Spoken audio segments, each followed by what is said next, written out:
নীরেন্দ্রনাথ চক্রবর্তীর কবিতা উলঙ্গ রাজা। সবাই দেখছে যে রাজা উলঙ্গ, তবুও সবাই হাততালি দিচ্ছে। সবাই চেঁচিয়ে বলছে সাবাস সাবাস।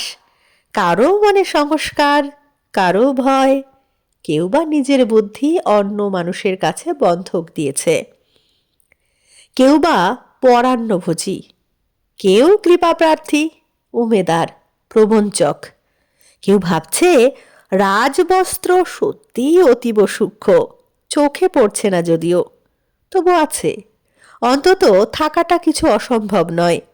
গল্পটা সবাই জানে, কিন্তু সেই গল্পের ভিতরে শুধুই প্রশস্তি বাক্য উচ্চারক কিছু আপাদ মস্তক ভীতু, ফন্দিবাজ অথবা নির্বোধ স্থাবক ছিল না।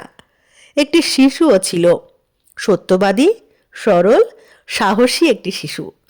নেমেছে গল্পের রাজা বাস্তবের প্রকাশ্য রাস্তায়। আবার হাততালি উঠছে মুহুর্মুহু, জমে উঠছে স্থাবকবৃন্দের ভিড়। কিন্তু সেই শিশুটিকে আমি ভিড়ের ভিতরে আজ কোথাও দেখছি না। শিশুটি কোথায় গেল? কেউ কি কোথাও তাকে কোনো পাহাড়ের গোপন গুহায় লুকিয়ে রেখেছে? নাকি সে পাথর ঘাস মাটি নিয়ে খেলতে খেলতে ঘুমিয়ে পড়েছে কোনো দূর